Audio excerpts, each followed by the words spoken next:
Good morning, precious men of valor. Good morning, precious women of valor. Thank you again for coming once again to our talk show, Leadership Excellence for Women by Women. For those of you that are new to our platform, the Leadership Excellence for Women by Women, LEWW, is a nonprofit that is based here in Dallas, Texas.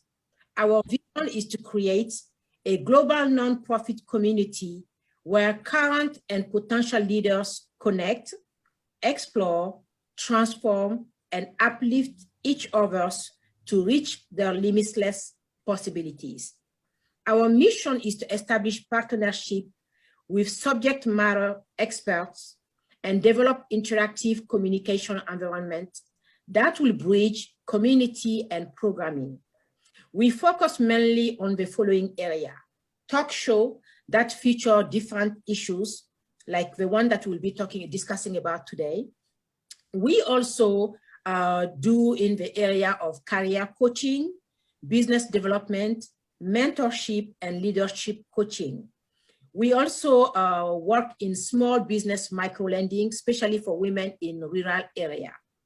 We are also in the arena of doing image consulting and coaching. And finally, we do humanitarian causes. With time, we'll come with further video to explain exactly what we do, how you can partnership with us, or how we can provide our services to you. Now, today, we are having two great women of valor, two precious women that are very dear to my heart, that I've known for many years, and especially Luisa. We've grown in the faith together, and today is just beautiful for us to come together to discuss about a theme that is very painful, a subject that usually when it happens in the life of a victim, the victim either tend to not talk about it or to feel ashamed to talk about it. And even when they come out, sometimes the family may try to also hide the unfortunate events. But because Leadership Excellence for Women by Women is a platform that was created to break the silence, to just uplift anything that is hiding so that people can know the truth and they can be free. They can become who God created them to be. We are coming today on this platform to talk about this subject, which is called Rising from Childhood Victim of Sexual Abuse to Children's Advocate, a deep daughter-mother conversation. I will start first of all with Luisa, our first guest. Luisa Rodriguez is a prolific writer and illustrator with a passion for helping women and girls find their purpose and develop a positive self-image. Luisa aims to find creative ways to teach biblical concepts in an easy-to-understand format. She is also the creator and author of Fruitfullyliving.com, a website dedicated to women and their daughters. Fruitfullyliving helps to teach, train, and equip women and girls to come to the full purpose of their calling. She is also the author and illustrator of a Christian fairy tale, A Royal Mission, and the ebook, Preparing Our Daughters for Puberty, a mother-daughter Bible study. Luisa is also the creator of BiblicalWarfare.com, a website for those interested in styling Bible battles and warriors. She is inspired by her own two daughters, beautiful daughters, by the way, self-proclaimed warrior princesses. By God's grace, Luisa lives with her husband and her daughters in beautiful St. Charles, Illinois. Our second guest of today is Pastor Lucy de Leon. That is, in fact, Luisa's mother. Pastor Lucy de Leon is a missionary pastor serving alongside her husband, Luis, to the poor and the needy at the border community of Laredo, Texas. She has a passion to empower underprivileged women with basic trade skills and through the love of Christ, watch them arise and become self-sufficient to give their families a better futures, as well as helping them heal from the wounds of their past, giving them the freedom to move forward in life.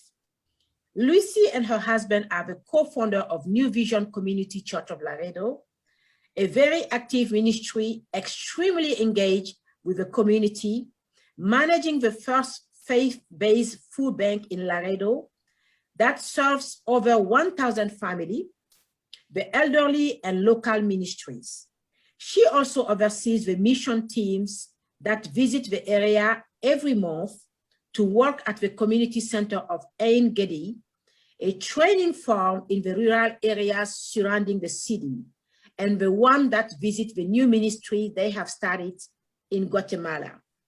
Pastor Lucy De Leon lives in Laredo, Texas, with her husband, Luis, and they have 8 children, 17 grandchildren, and 1 great-grandchildren. Again, if you just connected with us, our talk show of today will be talking about rising from childhood victim of sexual abuse to children's advocates, a deep daughter-mother conversation. Before we get started, I will have Pastor Lucy and Luisa introduce themselves. We have a little challenge for you today. The 20 people that will share and tag this video and also become friend on Luisa's webpage that is up on this video, and also become friend with Leadership Excellence for Women by Women Facebook page, will receive this beautiful ebook that Luisa wrote that is called Preparing Our Daughters for Puberty, a mother-daughter Bible study. I actually have an ebook and it's beautiful. So we will be, you will be a winner should you tag and share to 5 or more of your friends and become friend on the 2 Facebook page that are up on this video. Without further ado, I would like to have Pastor Lucy and Luisa introduce themselves and tell us what type of leaders are you. I will let you decide who wants to start first. I will go ahead, Mom. Okay. Well, greetings, everybody, and Mercy, thank you for allowing us this platform to be able to share our stories with other people. As you said, my name is Lucy De Leon, and I'm a missions pastor in Laredo, Texas, serving alongside my husband, Luis. But my passion truly, it is to work with the underprivileged people, especially women. And I am a firm believer that we need to be the true gospel, walking gospel to the people that we encounter. So through our actions and how we can help them become self-sufficient and bring all their talents and God-given gifts out, healing their past, they'll be able to achieve whatever they want in life, no matter what is their background or how, you know, they suffer in life. So that's a passion of mine that we're doing here and also in Guatemala. Thank you so much, Pastor Lucy. Luisa? Thank you, Mercy, again, for having us here. It really is a privilege and a great opportunity to be talking with you and with my mom. And so, yeah, I'm Luisa Rodriguez. And I think the most important thing I want people to know about me is that I am a Christ follower. And been married for almost 20 years. And I have 2 daughters, one that's 14 and a 9-year-old daughter who's seems like she's going on to 21. But God has gifted me with the ability to write. And I try to use all my experiences and everything that I have lived through and to give my testimony to women and to use it as a tool to help them going through similar struggles. And I am also an illustrator. So I love drawing and painting, especially digital drawing. And I try to use both mediums to reach women. And in the ministry that I have, which is primarily focused on reaching marginalized women in the church and outside the church. And as far as what type of leader am I, and I had mentioned this to you before, but I don't like being in the limelight. I don't like being on camera, and I don't like being on stage. I usually like being behind the scenes. That's where I am most comfortable. And so writing is a great way for me to connect with women in that way. Well, thank you so much again for the two of us to make time to share with the world what you've been through, what you've learned from that, and how you can advise those that are going through it, or even those that have never been through it, how to make sure that they will never go through this kind of issue. Mm. Let's start with you, Luisa. Mm-hmm. I understand that you were the victim of sexual abuse when you were a child. Would you mind sharing a little bit about it so that our audience can understand why protecting kids from sexual predators is so important to you? Yeah, absolutely. So I am a first-generation immigrant, so I came to the United States when I was really young. So this actually happened in my home country of Guatemala. And I was pretty young, and I know I was pretty young because it was before the first time I came. So Mom, what would you guess my age was? Around 2 years old? You were between 2 and 3, yeah.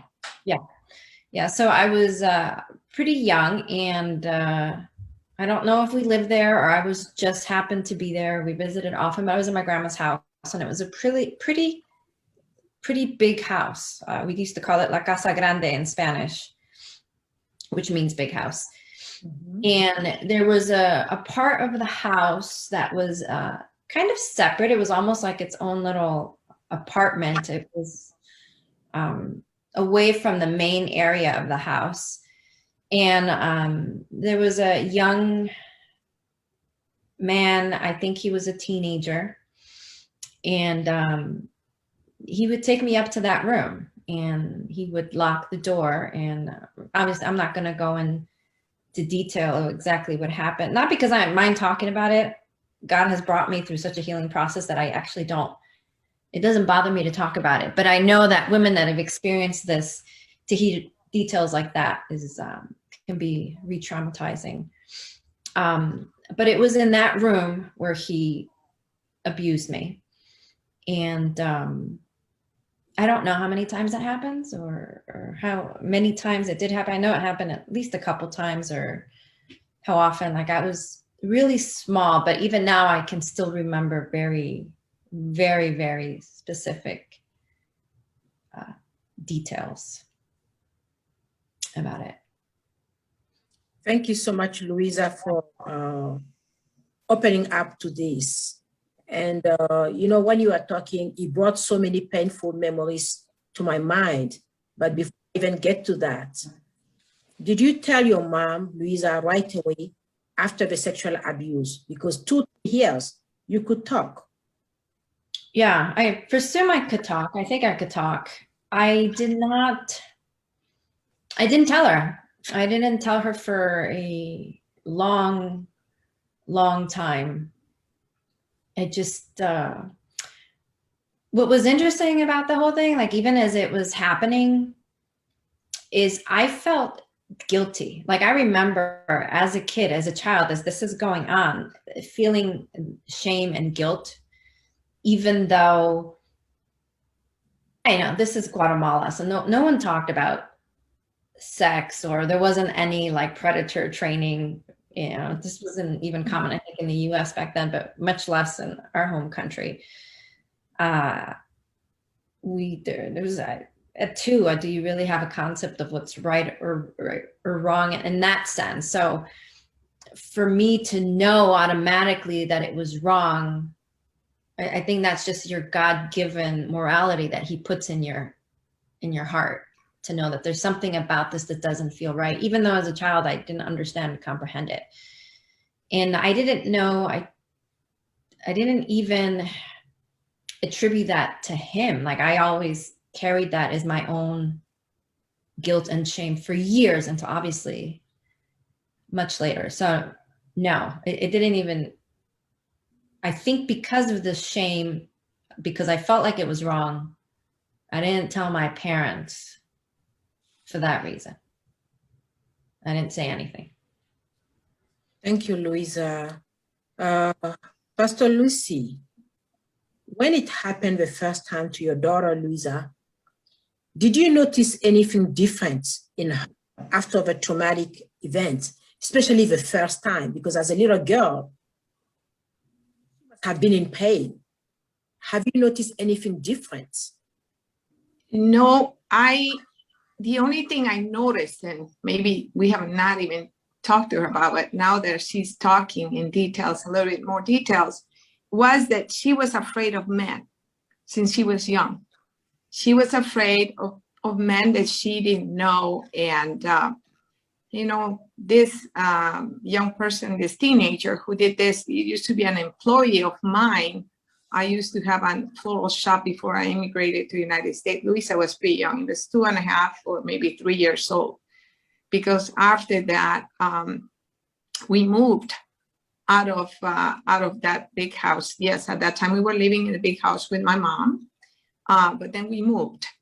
And after we moved, this kid still worked for me, but he didn't come to the house anymore. So, you know, no, that's the only thing I noticed. And she took that for many years, that she was shy of any man that she didn't know. She would be kind of afraid.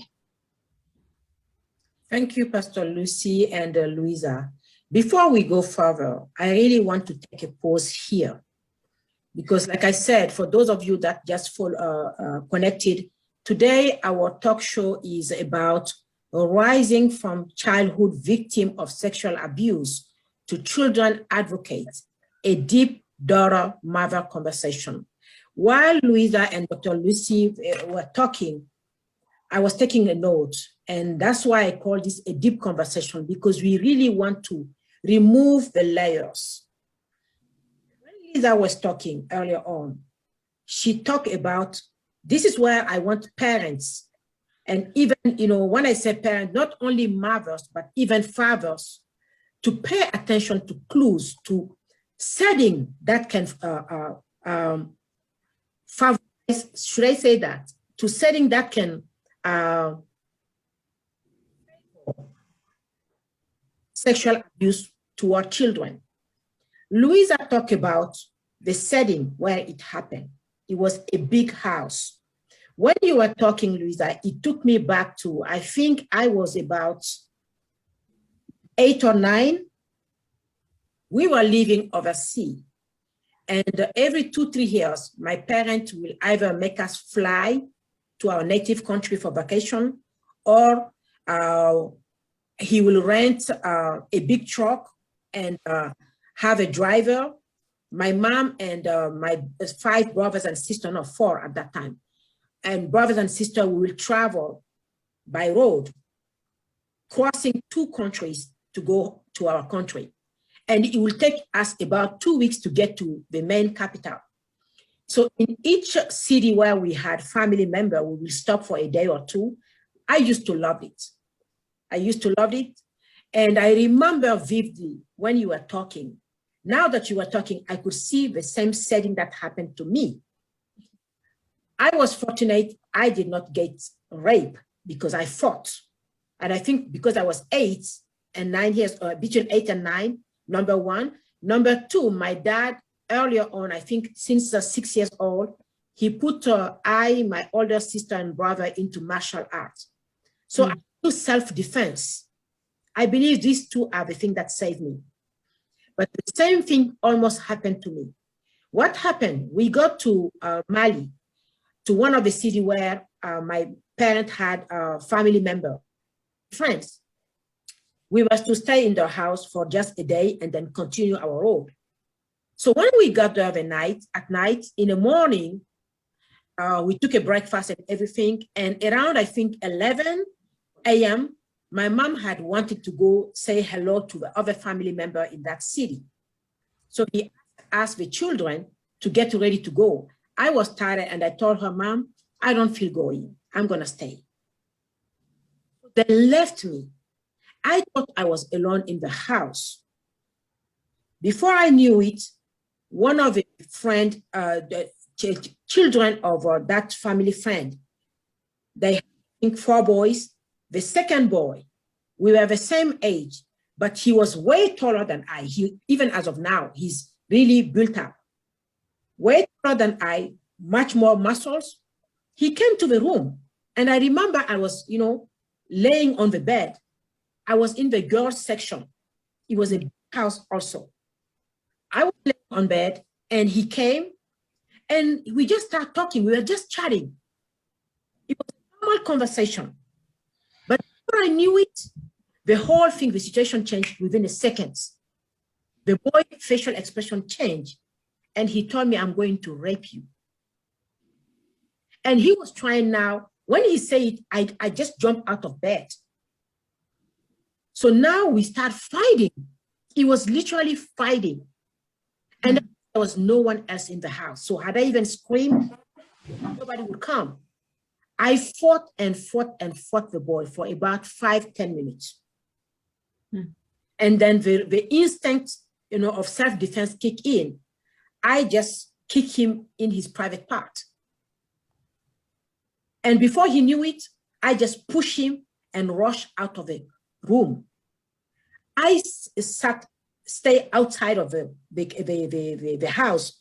I literally get out of the whole house, out of the backyard, and run to the main door and sat there for about 2 hours until my mom came back with the rest of the family member. Wow. And do you know that I never told my mom? Yeah. Ever told my mom. Just like Luisa said, even though I was only 8, I felt like, why did this boy do that to me? Could it be that I did something that prompted him to think like he could turn the situation like this? Never said a word. Even as of now, my mom never knew that. She doesn't know. It's a common pattern, I think, from many women that I've talked to about this. I think it's the common pattern of shame, guilt, and silence. Yeah. And I know we'll get to this more as the conversation goes in, but that's why parents have to be intentional with their children. Exactly. So the reason why I want us to go deeper into this first part is, number one, parents, pay attention. In any setting where you find yourself in a big house, make sure children are by your side. Do leave them in area where there is no one in the house, especially if it's a strange or a different setting. It can even be your own house. If you know that there are strangers in your house, make sure that your children don't stay by themselves. Number two, just like you said, this was a teenager. In my case, he wasn't even a teenager. Mm-hmm. He was only 8. And think about it, Pastor Lucy and Luisa, even our viewer. This happened to Luisa, should we say about 20 years ago or more? No. Yeah, 40. 40 years, yes. Exactly. Yeah. Mine is the same thing. It was about 39 years ago. Think about now with the evolving of internet technology.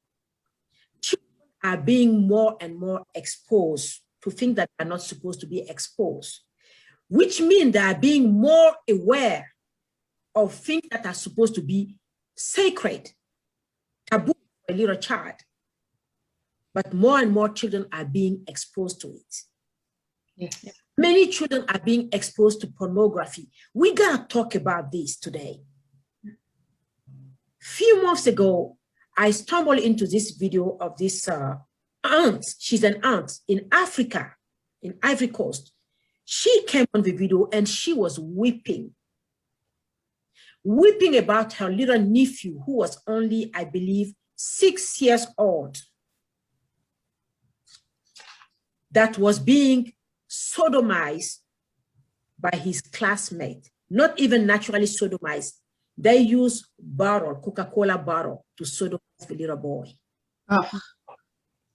These are classmates of his, not really a real classmate. It was, I think, summer, and his mom has wanted him to take some summer classes. So she will drop the boy every morning. And then she noticed that the boy was becoming more and more quiet. Just like Luisa said, she was shy. This is another clue to parents. If you have a very bubbling child and all of a sudden the child is starting to become shy, that is a second clue for you to pause and wonder what is going on. Same thing happened to that little boy, and his mom asked him. He did not open up to the mom, but he was the auntie, and the aunt is right away when her nephew came to see her at the hospital, that something was wrong with her little nephew. So she made sure to ask the mom to go do an errand. Then she pulled the little boy to her, and she started, sweet talking him. What happened to you, my angel? What is going on? Then the boy was like, I cannot talk, I'm afraid. So it took a lot of effort from the auntie to make the boy to open up. Yes. That she doesn't want to go to school. He's been crying every morning that he doesn't want to go to school, but the mom will force him. Clue. If your child loves to go somewhere or to be with an adult or somebody, and all of a sudden that same child doesn't want to get close to them, pay attention. Don't just think like the child is acting up. Sometimes we know our children act up, but please, parents, before we make the conclusion, let's dig deeper. If we are not able to get the word out of them, and you know that, let's say you have a sister or a brother that the child is close to, try to ask that person to try to maybe prompt the child to talk. But don't just assume and let it go. Please, parents, let's not do that. We have to be very vigilant. Children are being exposed, and that, in fact, that little boy, once the thing finally got revealed, the school called the parent of the three boys that were doing that to the boy. One was 9, 10, and 11. And one of the boy, the mom asked him, where did you see this? The boy told the mom, I saw you doing it with your boyfriend when you bring them out to our house at nighttime. Apparently, the mom was sharing the same bedroom with the son. Maybe she didn't have the financial means to rent a bigger place, but she was bringing her boyfriend in the bedroom, having sex with the boyfriend, thinking that the child was sleeping. He was white. Yeah. The child just emulated what he saw from the parents. But it's unfortunate because by doing so, he destroyed the life of another little boy. Yeah. Yeah. Absolutely. So I really wanted us to pause so that, the more we will get into the discussion, if there are things that we need to develop more, like clues that we just discussed about, for parents to be aware, please pay attention. Let's go deeper. Pastor Lucy, let me go quickly back to Luisa first. Sure. Luisa, how did this traumatic event affect you growing up? Oh, it affected me in a lot of ways. It's a little bit difficult. My childhood wasn't easy. We have quite the story, and there was a lot of trauma. The sexual abuse is just one part of it. So sometimes it's a little hard. Well, what was, it's a combination of a lot of things. But obviously, as a little kid, it was the shame. But I remember I guess my mom mentioned, we had never talked about that before, that I was afraid of being alone with men. But as a kid, I remember, I think I just wanted to focus on playing. It really came to a head for me in my teenage years. when I really understood what it was that had happened to me. And I think it was from watching some Oprah Winfrey show about sexual abuse. And this is back when Oprah Winfrey was first starting out. But I remember, like, all of a sudden realizing that I was the one that had been abused, and the rage and the anger that came from it, knowing that I had carried this weight for so many years. And so I dealt with depression in my early teens. I would cut myself often. My dad used to work in a hospital, and he used to like bring home scalpels just to have for like easy cutting crafts, cutting boxes or whatever. But I would use those, you know, to cut things into my knees, into my arms. I contemplated suicide. There was just a lot. It was a lot in my teenage years, early teens, until I came to Christ. And I'd have to say that it took the edge off. Like, there's a lot of healing that happened when I first came to Christ, but it was just, there was a lot more healing that would come much later, like almost 15 years later, that would really help me dig deep into the spiritual aspect of what was going on. But the other thing that I realized is that I've gone back and thought through it and processed it. I had an unhealthy view of authority. Like, I realized, why did I did not like being controlled. And even if it was a healthy, righteous authority, I did not like submitting myself to that authority. And it was just that, I think, that fight or flight instinct that I had developed. So I had an unhealthy view of submission and an unhealthy view of authority. And of course that caused issues in my marriage, even though, you know, my husband is one of the sweetest, most wonderful, loving individuals out there. And, you know, it caused issues there. So that's just some of the baggage that came through it. But it just, I lived with it for decades, really. Yeah. Thank you so much, Luisa. Pastor Lucy, as her mother, how would you describe your relationship with your daughter, Luisa, while she was growing up? Because I'm sure with everything that she was going through, even the suicidal tendency, cutting herself, how was your relationship with her? Luisa was always, since she was little, she was very, very calm. They used to call her Peace when she was little, because she would be obedient and quiet. But, you know, as she grew up in her years, she was always obedient, but she was hard-headed, always. Like, the authority thing was an issue for her, but I think she'll fight herself and she'll go and obey. But as she became a teenager, our relationship became very hard, you know, and as parents, we make a lot of mistakes, and I have my load of mistakes on my back that God has healed me from. And I carry my kids through a lot through my mistakes, because we'll talk about later about the abuse I endure myself. But I think things tend to repeat itself.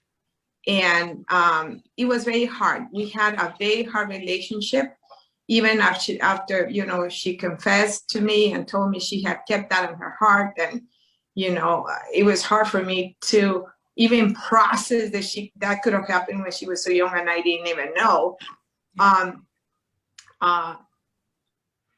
It was a lot of healing she needed to do, and our relationship was always severed for many, many years. Even as she got married, she was extremely harsh with me. Our relationship was harsh, but, you know, I was already healed, and I had to give her space, and I had to understand, because I had the same type of relationship with my mom, even worse.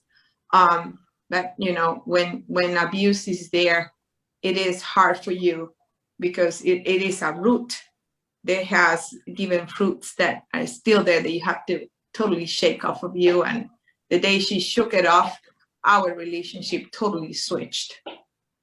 Wow. We will get to that later on. I would like Luisa to tell us, when did you finally reveal to your mom what happened to you while you were a child?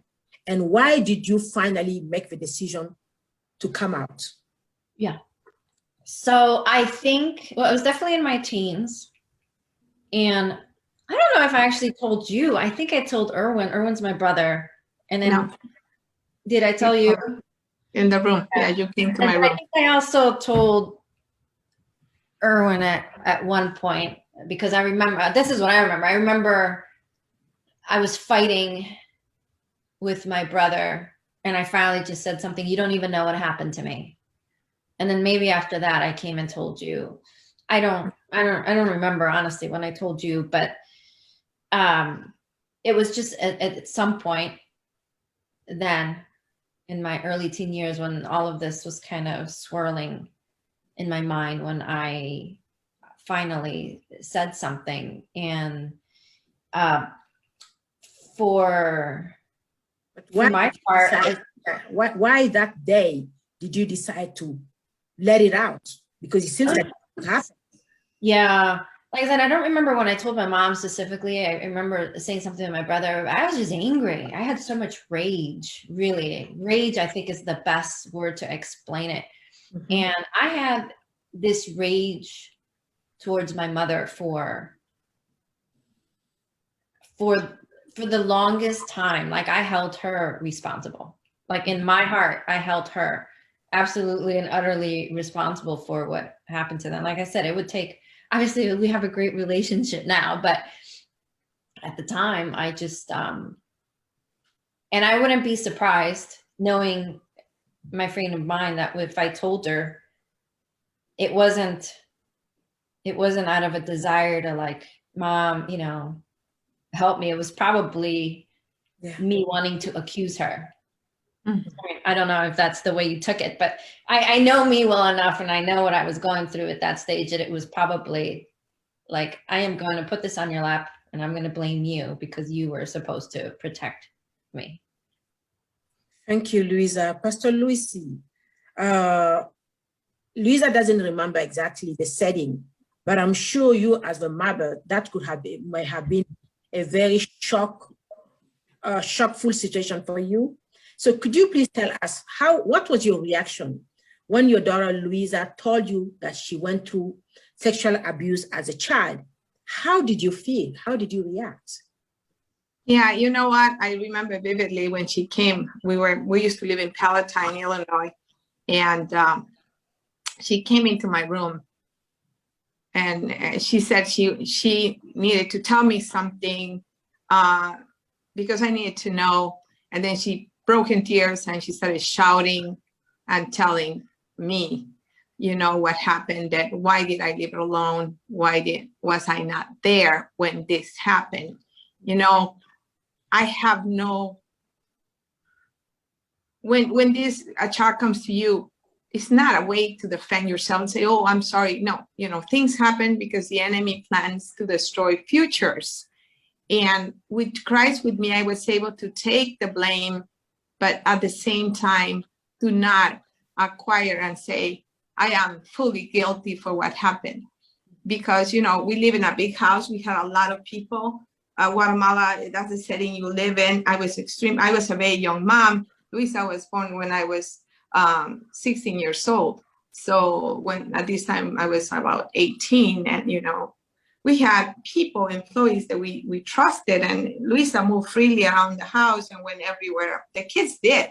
So for me to remember, but in that moment, my desire as a human being, it would have been, you know, I'm going to kill whoever did this to you, because and the moment she told me, said, you know, so many people came into my mind, blah, blah, blah, who could this be? And because I know people who hurt my kids as children in other ways.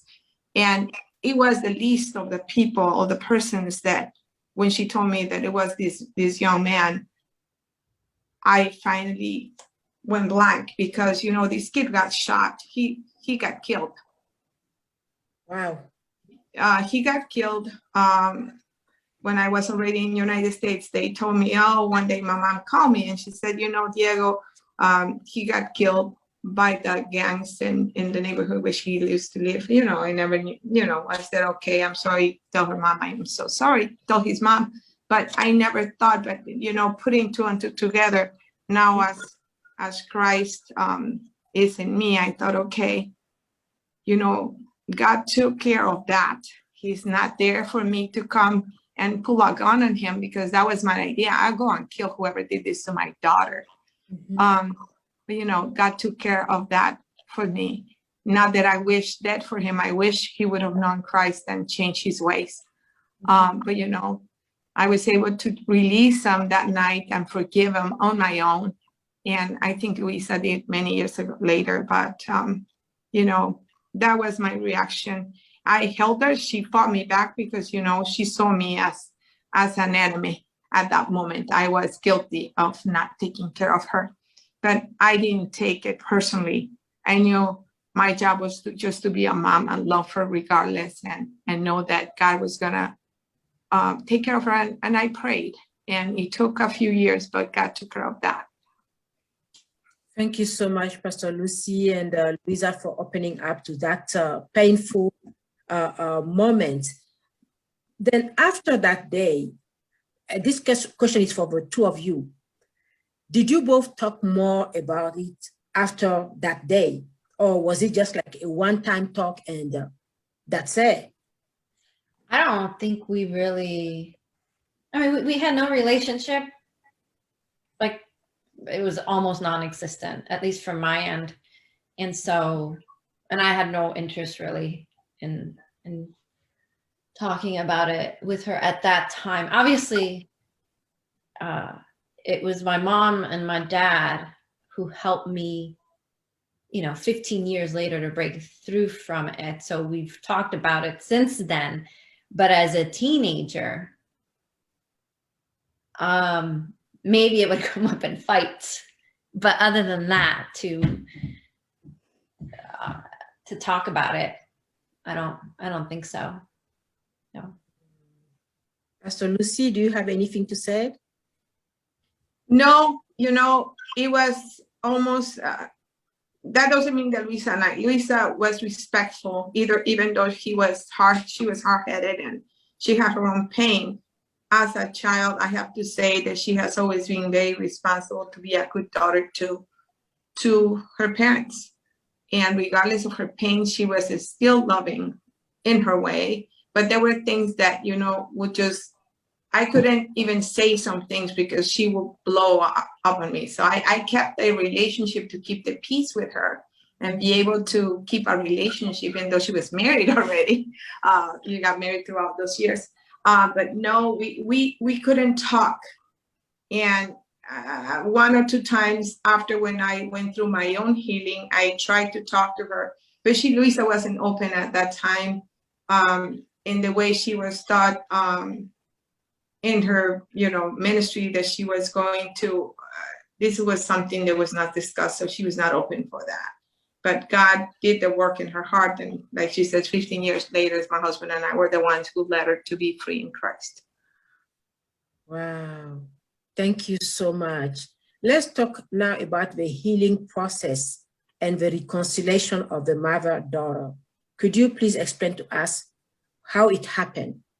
Yeah. I think I would let Luisa go first because God spoke to her. I prayed. I wanted so much to have a relationship with my daughter. She's my oldest daughter. Mm-hmm. So I really wanted that relationship because she was always protective of Luisa and I. But in a way, it was not a relationship. So I'm going to let Luisa address that first, how God spoke to her heart. So I want to go back a little bit, and mostly for the sake and the benefit of parents watching, especially parents of kids going through this. So I was angry and I would lash out. And yes, there were those hot button issues that would get me to just, you know, go crazy. But I remember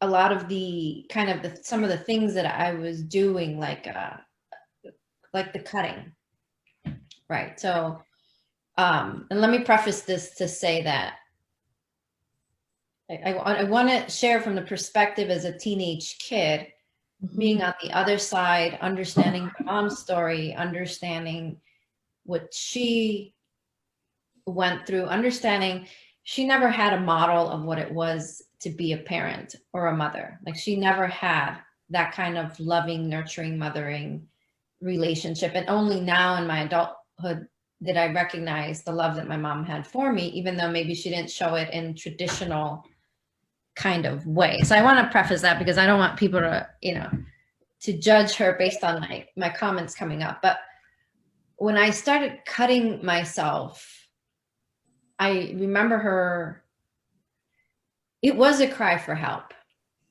What I wanted was for my mom to say, you know what, let's take you to a counselor, let's take you to a therapist, you need help, let's go do this. That's what I wanted, but I was too prideful to say that's what I need or that's what I want. So when she saw my cuts for the first time, like, she made a comment almost like as if, why are you trying to be rebellious? I don't remember what she said exactly, but the response was she didn't understand that I was crying out for help. Like, she just kind of took it as me being rebellious or just doing dumb things or whatever. And I think many times, and I kind of seen this pattern, and just from women that I have talked to that have been through kind of similar things, when there's that change in attitude because you're being affected by this, parents tend to misinterpret that as just plain old rebellion. Yeah. And they want to treat it with discipline or with, grounding or by yelling at you or whatever it may be. You kind of mentioned this before, Mercy, is when you see that change in your child, when your child starts acting out, you have to just stop.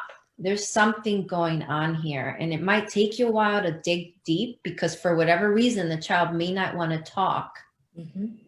And even if it means bringing somebody else in that can talk to that child, that can, you have to keep digging into that to find out what's really going on. And the worst thing I think that you can do as a parent is to treat it as just rebellion, because that child is crying out for help, and now you're just ignoring that cry, and it just creates a vicious cycle of between the two of you. So yeah, I wasn't like I said, when I came to Christ, there's a lot happened. Like, I changed a lot, even physically.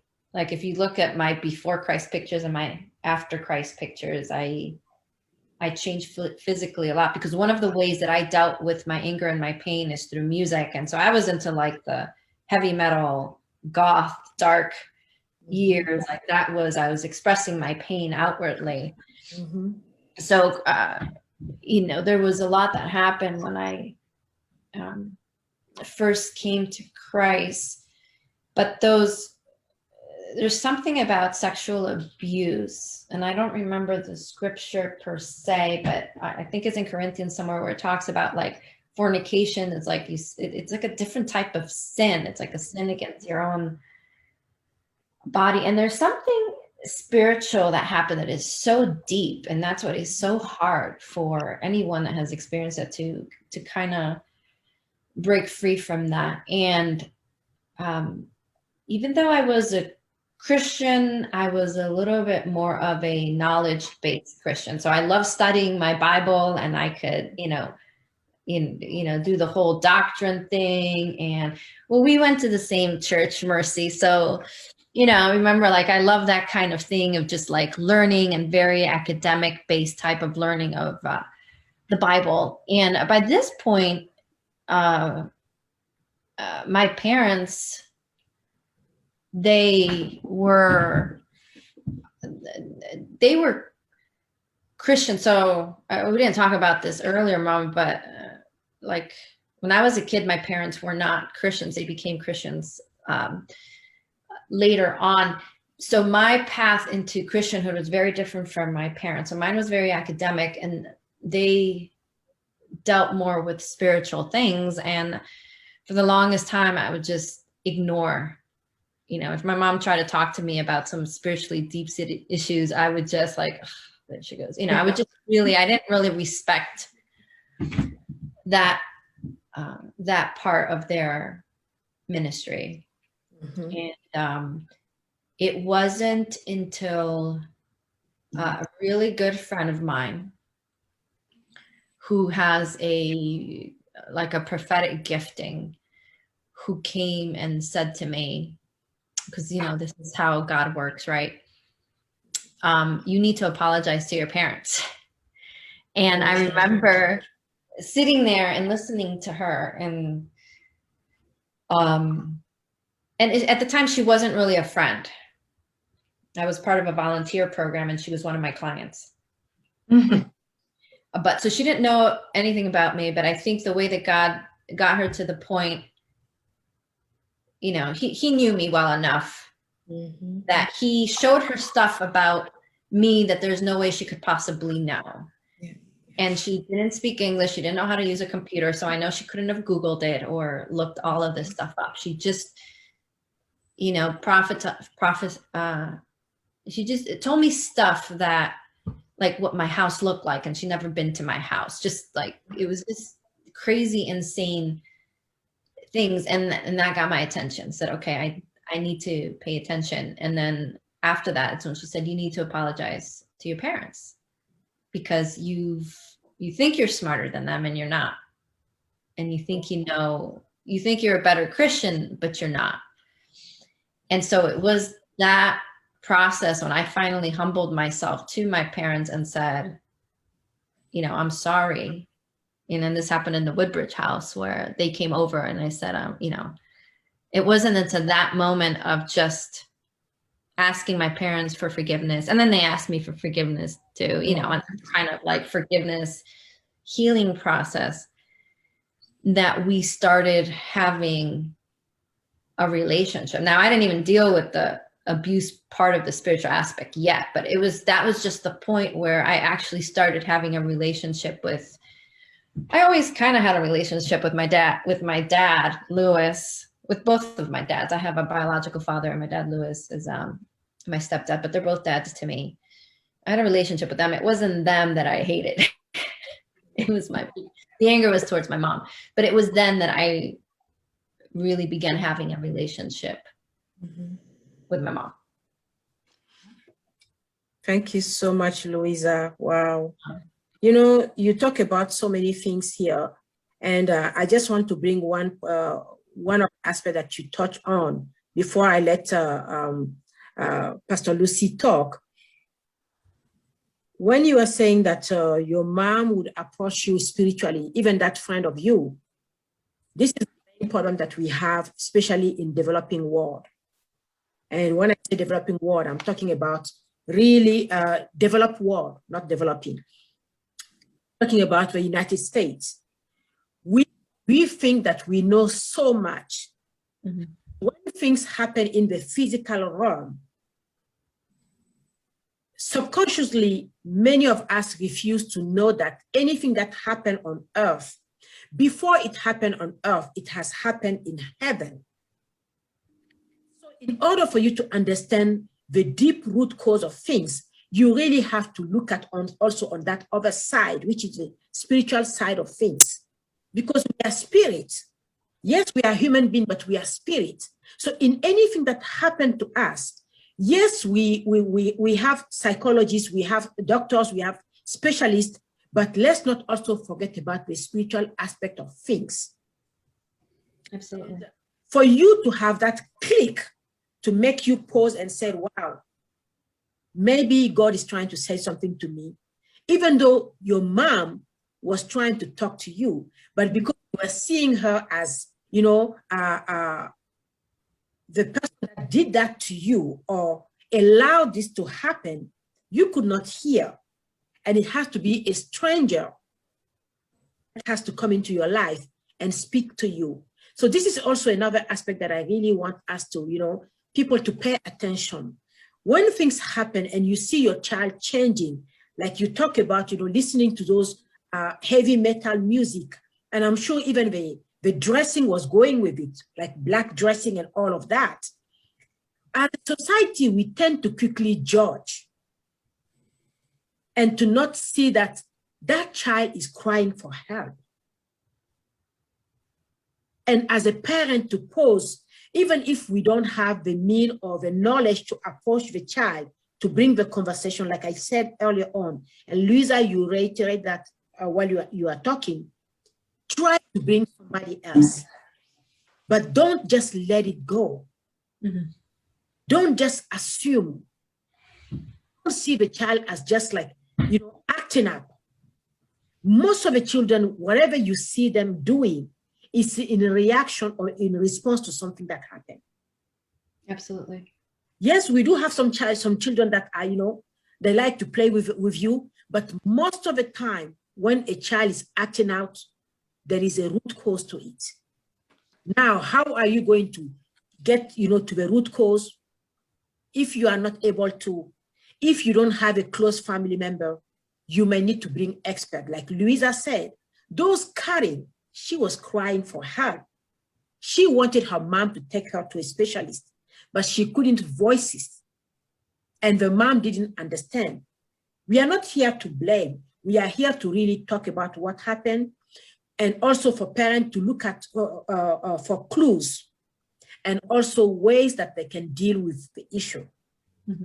Pastor Lucy, if you go back in the past, as a mother, what do you wish you could have done differently to protect your daughter, Luisa, and prevent the sexual abuse from happening to her?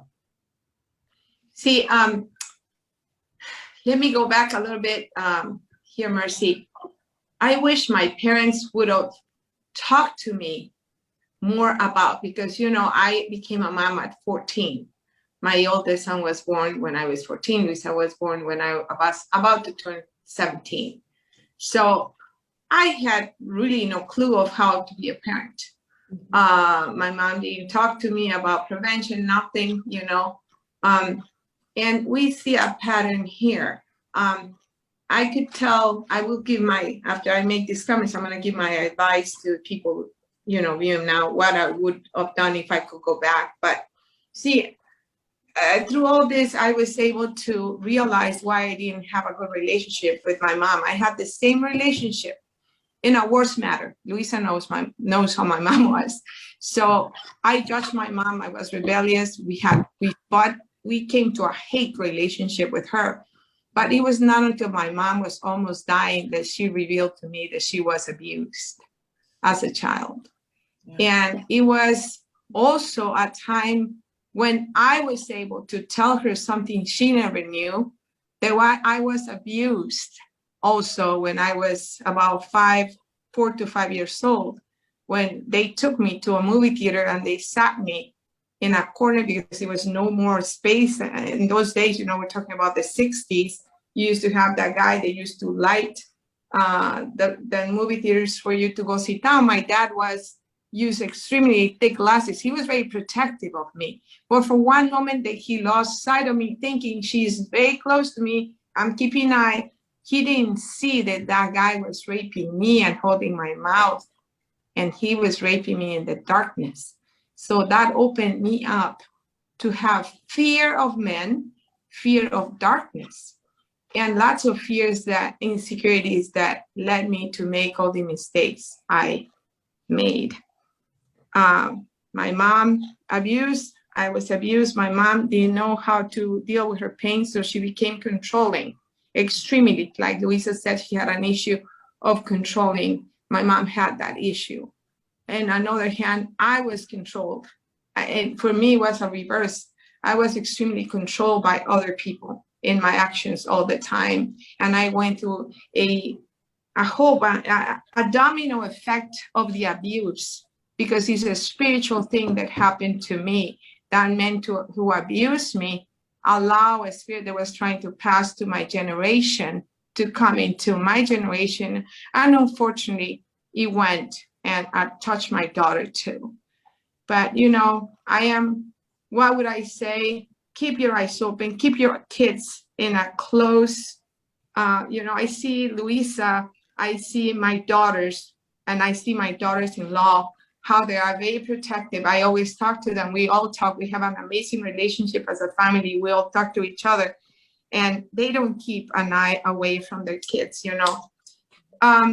Even people that we trust, and we might say, oh, these are good people, I'm gonna leave my kids with them. Truly, we don't know what it could happen. So we have to be extremely careful, you know.